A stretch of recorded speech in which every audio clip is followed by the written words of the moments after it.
Madame, Monsieur, bonjour. Merci de nous rejoindre à la une de l'actualité. Le ministre de la Santé, de la Population et de la Réforme hospitalière, Abdelrahman Ben Bouzid, a accueilli ce matin la mission médicale algérienne de retour de Mauritanie, où elle a prodigué des soins aux malades atteints de coronavirus.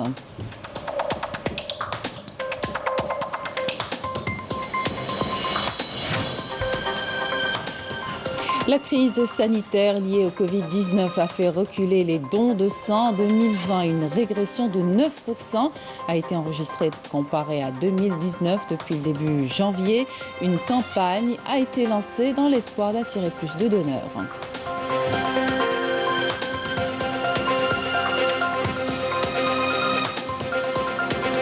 Le porte-parole de la présidence palestinienne, Abou Rugana, a condamné dimanche la décision israélienne d'approuver la réalisation de 180 unités coloniales illégales en Cisjordanie occupée, une colonisation illégale selon le porte-parole de la présidence palestinienne. Et puis il y aura de la musique à la fin du journal avec un bel hommage au regretté Mohamed Lamari avec Sid Ahmed Fellah, chef d'orchestre de la radio nationale, et le chanteur Salim Halil qui ont décidé de rendre hommage en reprenant Jazeria, son titre mythique qui a marqué plusieurs générations. Bienvenue à tous. Le ministre de la Santé, de la Population, de la Réforme hospitalière, Abdelrahman Ben Bouzid, accompagné du ministre délégué chargé de la réforme hospitalière, Ismail Msbah, a accueilli ce matin la mission médicale algérienne de retour de Mauritanie, où elle a prodigué des soins aux malades atteints de coronavirus. Le ministre a révélé par la même occasion la tenue de rencontres prochaines avec son homologue mauritanien pour la signature d'accords dans ce domaine. Écoutez la déclaration du ministre de la Santé.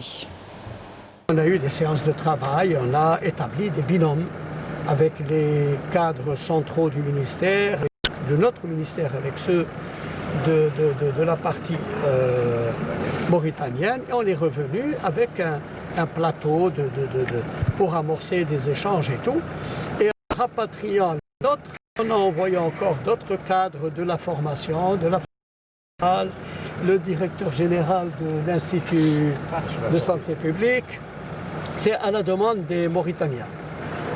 Voilà, donc ces dernières compétences qui sont parties ont eu aussi des séances de travail, ils ont établi des conventions. Nous allons les étudier ensemble avec la partie mauritanienne, ici avec les liens habituels.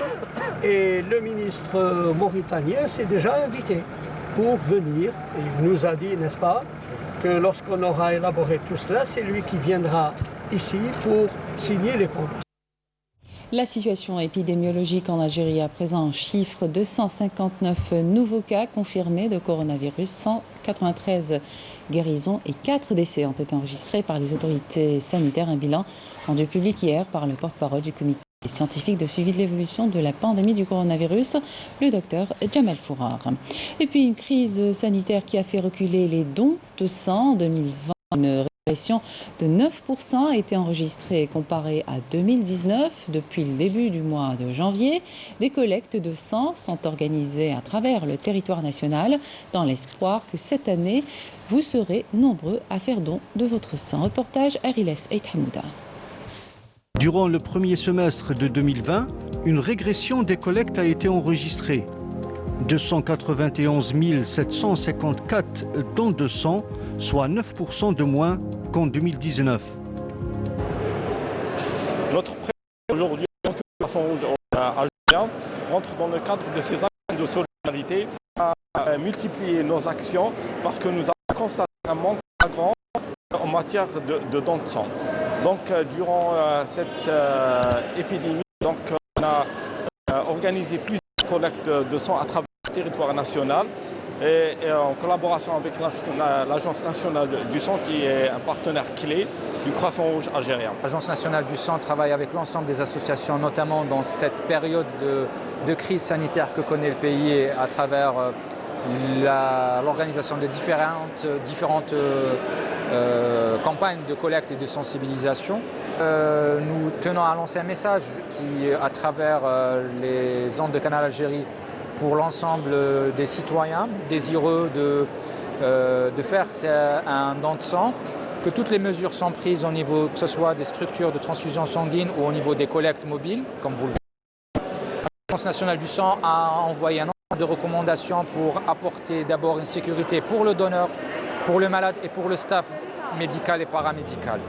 Selon l'Agence nationale du sang, 63% des dons collectés en 2020 proviennent de donneurs bénévoles, dont 23% seulement sont des donneurs réguliers. Je suis venue aujourd'hui pour donner mon sang. Effectivement, les réserves elles sont vraiment vides et on sait qu'avec la crise du Covid, plein de personnes elles viennent pas, elles ont peur du Covid.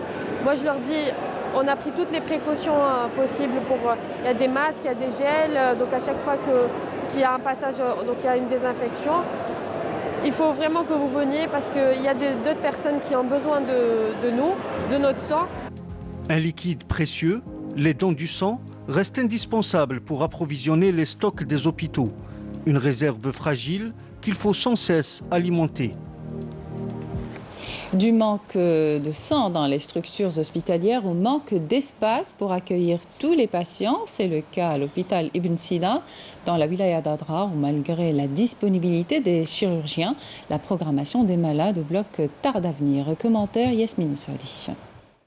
Au service chirurgie de l'hôpital Ibn Sina dans la wilaya d'Adrar, les malades attendent parfois longtemps avant d'obtenir un rendez-vous.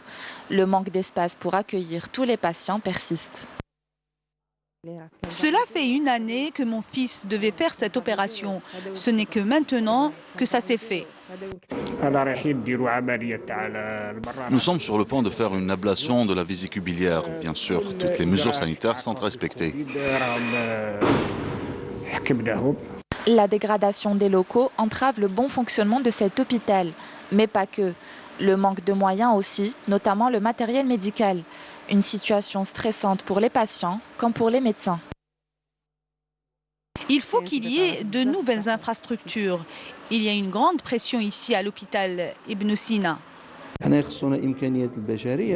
C'est les moyens humains qui nous manquent. Nous demandons au pouvoir public notre mutation au nouvel hôpital.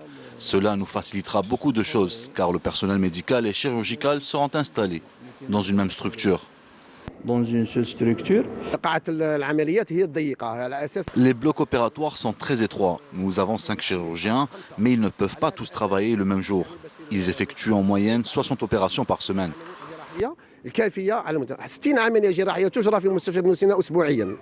Pour arriver à une meilleure prise en charge des malades, plusieurs demandes ont été déposées pour la mise en service des structures hospitalières de la wilaya. Le ministère de l'Enseignement supérieur et de la Recherche scientifique a dévoilé le plan stratégique national de l'intelligence artificielle sur une dizaine d'années. Une stratégie résultant du travail de 150 spécialistes algériens résidant en Algérie et à l'étranger. La présentation a été pilotée par le scientifique algérien Ahmed Gessoum Rimarmari. L'intelligence artificielle, cette invention aussi révolutionnaire que l'électricité, était au cœur du débat du ministère de l'Enseignement supérieur et de la Recherche scientifique lors de la présentation de la tant attendue stratégie nationale de l'IA pour 2020-2030, pilotée par Ahmed Gessoum, un scientifique algérien, professeur au département informatique de l'USTHB, mais aussi détenteur d'un master en informatique de l'Université de Southern California. C'est un travail qui a été fait en collaboration entre 150 experts algériens ici en Algérie et de la diaspora. Bon, différents pays ont leur stratégie nationale, donc je pense qu'il était temps pour nous aussi d'avoir notre stratégie nationale, parce que cela ne veut pas dire que l'on va commencer dans le domaine de l'intelligence artificielle, mais qu'il faut canaliser tous les efforts qui existent déjà. Sur le plan africain, le plan arabe, nous n'avons pas à envier aux autres pays, tout au contraire, nous sommes assez bien positionnés, mais nous pensons que nous avons un potentiel immense de par les chercheurs que l'Algérie a formés, de par les jeunes talents que nous avons. Malgré une production en croissance intéressante de l'IA, le professeur Gessoum a relevé qu'il restait beaucoup à faire en matière de blockchain, autonomous vehicles, additive manufacturing. Et pour faire face à la faiblesse en termes de start-up et de brevets en IA, le ministre délégué chargé des start-up se dit prêt à accompagner les jeunes entreprises évoluant dans ce secteur. Nous sommes engagés à accompagner les porteurs de projets qui ont des projets dans l'IA en Algérie. Ce qu'il nous faut aujourd'hui, c'est aller dans une intelligence collective. Donc, surtout qu'aujourd'hui, c'est un secteur qui est extrêmement transversal. Donc, le plus important aujourd'hui, c'est, comme l'a été souligné aujourd'hui lors de l'atelier, une vision nationale en matière d'IA qui serait plurisectorielle, pluridisciplinaire, qui impliquerait tous les secteurs, parce qu'aujourd'hui, tout le monde est concerné par le sujet de l'IA. Enfin, pour ce qui est du financement, l'argent étant le nerf de la guerre, le professeur Gessoum a souligné que l'Algérie doit se doter des moyens de ses ambitions. Le projet d'assainissement et d'aménagement de Oued El Harrach sur le tronçon algérois touche à sa fin. Le projet, qui a accusé du retard pour des raisons techniques, a métamorphosé cette rivière qui est en passe de devenir un lieu de villégiature, se défaisant peu à peu de sa réputation peu reluisante. Reportage Nassera Kehli, le commentaire est signé Bouchra Bali.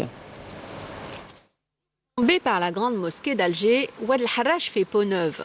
Réputé autrefois pour ses odeurs pestilentielles, il arbore désormais un nouveau visage, et ce grâce aux travaux d'assainissement et d'aménagement dont il fait l'objet depuis plusieurs années déjà, sur un tronçon de 18,2 km traversant Alger. Il reste cependant 1,2 km à réaliser avant de livrer le projet. Nous n'avons pas achevé le tronçon de 1,2 km à cause des pipelines de transport du pétrole et de gaz qui traversent l'Oued. Désertes par le passé, les rives de l'Oued comptent à présent de nombreux espaces de loisirs et de détente. L'aménagement des espaces situés sur les rives de l'Oued porte sur une superficie de 12 hectares qui compte 3 terrains de handball, 4 terrains de basketball, un terrain de foot selon les normes de la FIFA, un théâtre en plein air et des aires de jeu pour les enfants. Ils ont planté des arbres, ils ont fait quelque chose de bien. J'espère seulement que les riverains préserveront ces espaces qui représentent une bouffée d'oxygène pour tout le monde.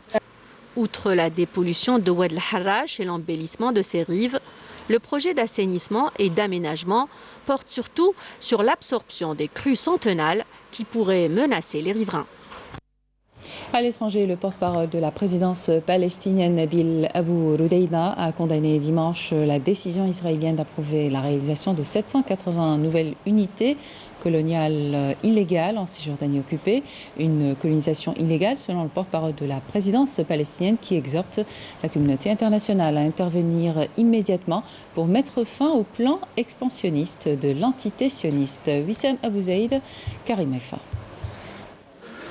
Désemparé et complètement anéanti, ce vieil homme inconsolable, spolié de ses terres, a insisté pour nous montrer ce qui lui a été enlevé par la force par des colons juifs. Des terres aujourd'hui colonisées et protégées par l'armée israélienne. Toutes ces terres sont appelées à être colonisées par les juifs qui n'ont qu'un seul objectif, celui de chasser les habitants palestiniens de leurs terres. Mais nous sommes déterminés à rester ici. Tant qu'il y aura des oliviers ici, on ne lâchera rien, ne serait-ce qu'1 millimètre carré de cette terre. Près de 13 000 logements sont sortis de terre dans ces colonies rien qu'en 2020, une situation qui a poussé des milliers de Palestiniens à sortir dans la rue pour protester contre le plan israélien d'annexion de pans entiers de la Cisjordanie occupée. Cette route est une route palestinienne. Maintenant, les colons se l'ont appropriée. Il faudrait presque qu'on leur demande la permission avant de l'emprunter. Ces colons juifs, soutenus par l'armée, nous harcèlent régulièrement.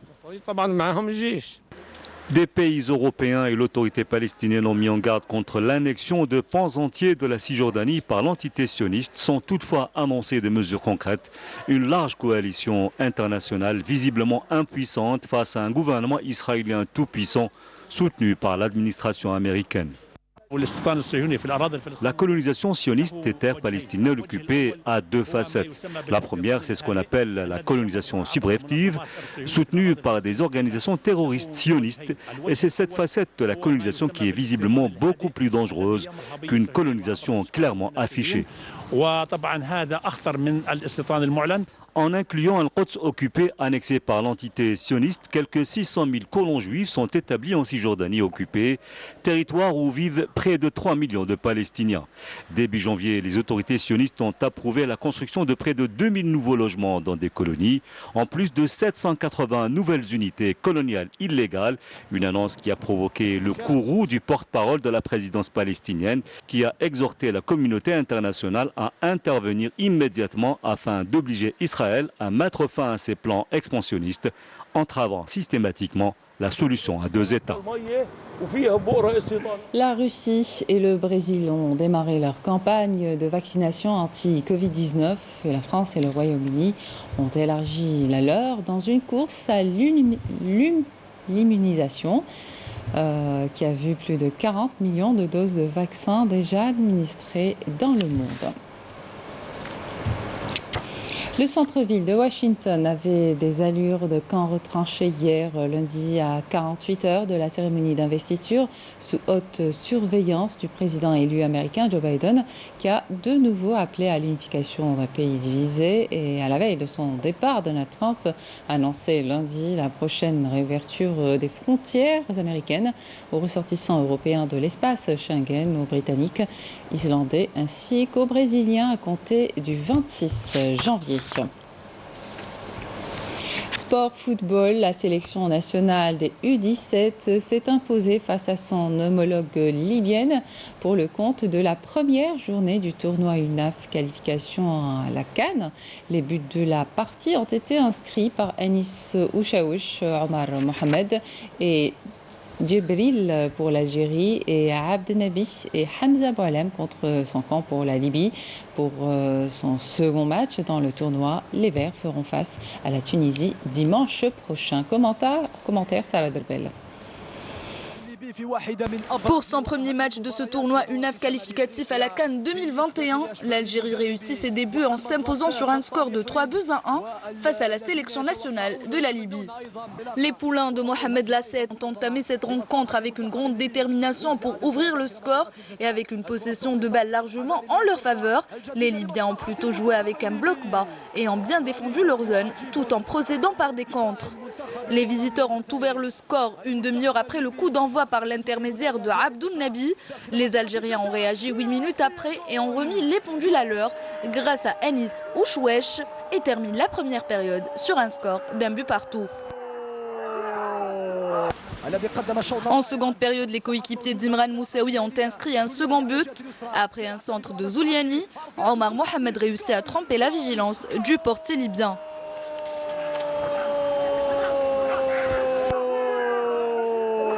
Alors que l'Algérie contrôlait le match, une faute du gardien Boualem Hamza a offert l'égalisation aux Libyens. Les Verts ont continué à dominer cette rencontre, ce qui leur a permis de marquer le but de la victoire par Djibril à 4 minutes de la fin de la rencontre.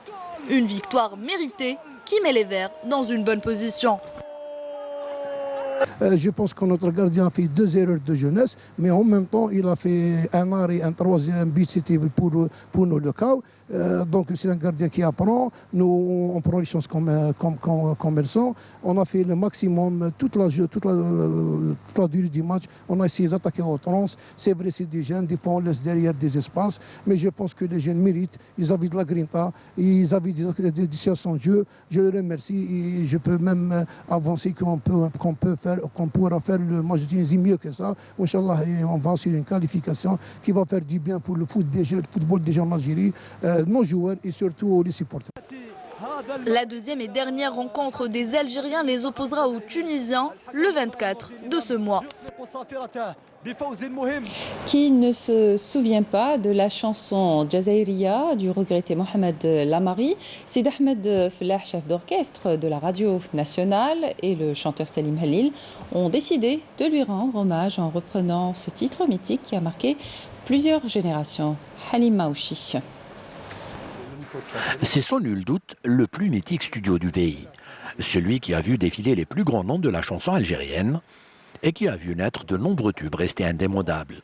Aujourd'hui, le studio musique de la Radio Nationale a rendez-vous avec l'enregistrement d'une reprise d'un énorme succès de l'une des plus belles voix d'Algérie.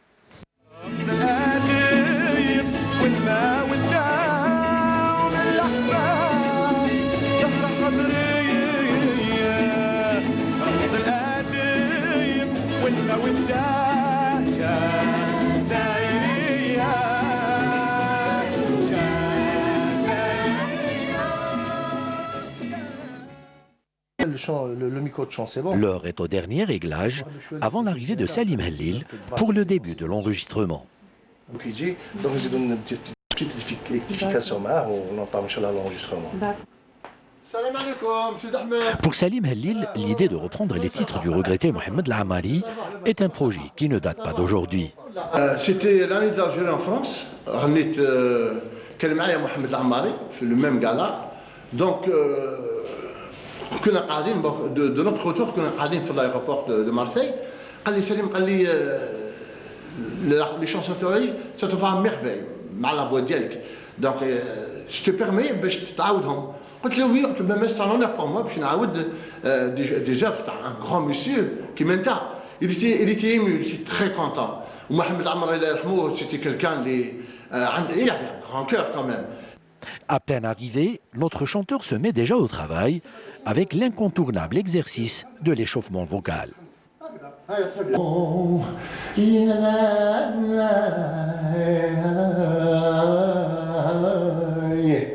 L'enregistrement peut alors commencer sous la direction du chef d'orchestre de la Radio Nationale qui attendait cette reprise depuis un moment déjà. L'idée est venue le 8 mars. On avait un spectacle avec le ministère de la Culture. Et là, j'ai proposé à Salim de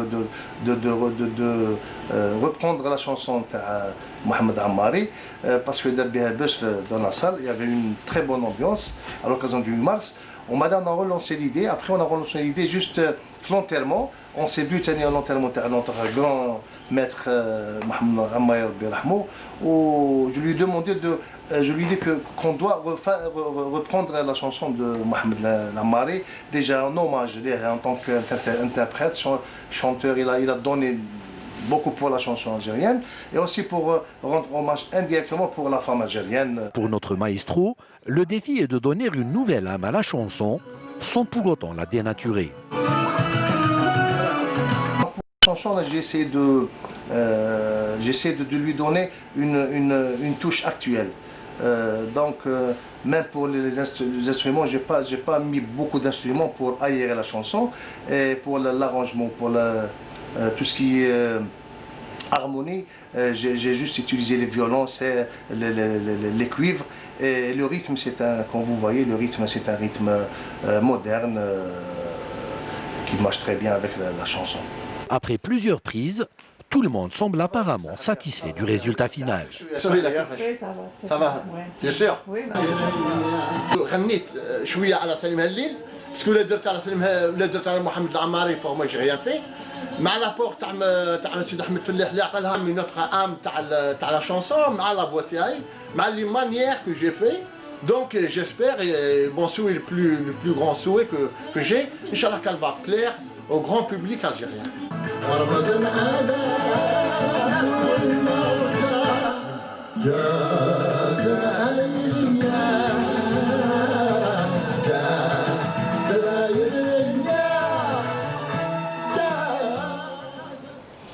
Et c'est la fin de cette édition. Merci de votre attention. Tout de suite, les prévisions météo avec Amel Arbi. Excellente suite de programme sur Canal Algérie.